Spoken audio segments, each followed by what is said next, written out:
Hello दोस्तों, आप देख रहे हैं आह टीवी।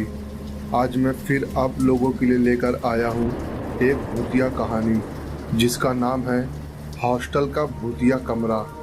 ये घटना सचिन के साथ घटी है। इस कहानी को शुरू करने से पहले आप लोगों से छोटी सी रिक्वेस्ट है, अगर आप लोग हमारे चैनल पर नए हैं तो प्लीज़ हमारे चैनल को सब्सक्राइब कर दें और बेल आइकन को दबा दें ताकि आने वाली अगली वीडियो का नोटिफिकेशन आपके स्क्रीन पे जल्द से जल्द पहुंच जाए। तो चलो दोस्तों, बढ़ते हैं आज के इस कहानी की ओर। ये वाकया उन दिनों का है जब मैं एमए की तैयारी करता था। घर से दूर मैं हॉस्टल में रहा करता था। हॉस्टल में शुरू दिक्कत हुई, लेकिन थोड़ी जद्दोजहद के बाद मुझे हॉस्टल के रूम नंबर 44 में जगह मिल गई। शुरुआती दिनों में उस रूम का सब कुछ अच्छा चल रहा था, लेकिन जैसे जैसे दिन बीत रहे थे वैसे वैसे मेरे रूम के अंदर कुछ अजीब हरकतें होने लगी थी।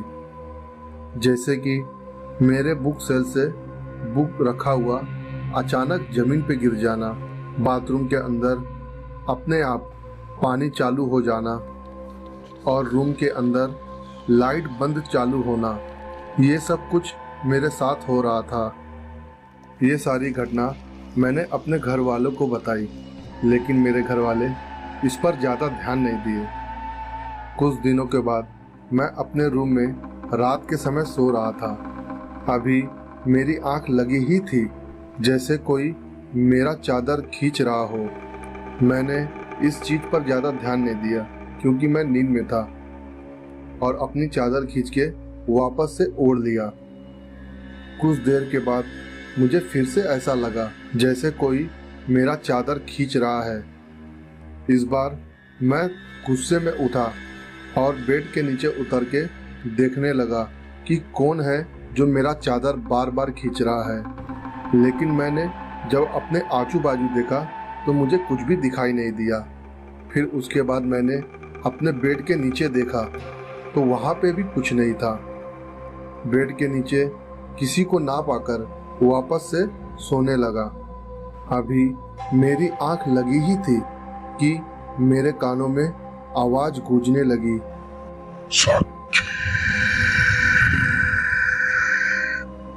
ये आवाज सुनते ही मेरी तुरंत ही आंख खुल गई। नींद खुलते ही मैंने जो देखा, ये देखकर मेरी हालत एकदम पतली हो गई।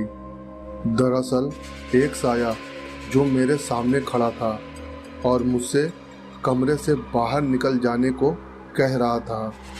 उसकी ये बात सुनकर मैं अपने कमरे से भागकर दूसरे रूम के ब्लॉक में चला गया।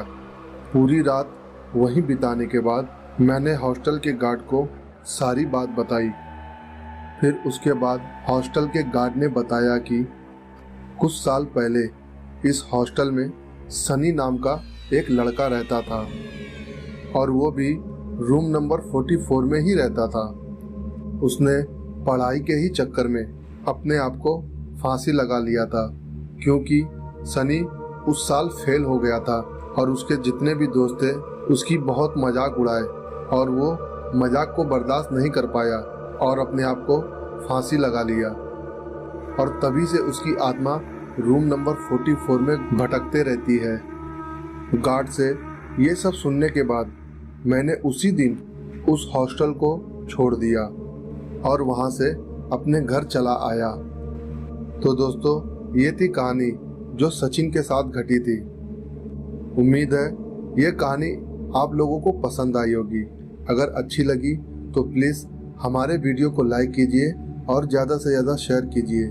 और मैं अंसारी रहमान आप लोगों से विदा लेता हूँ। फिर मिलता हूँ अगली कहानी को लेकर। जब तक के आप अपना और अपने परिवार का ख्याल रखें।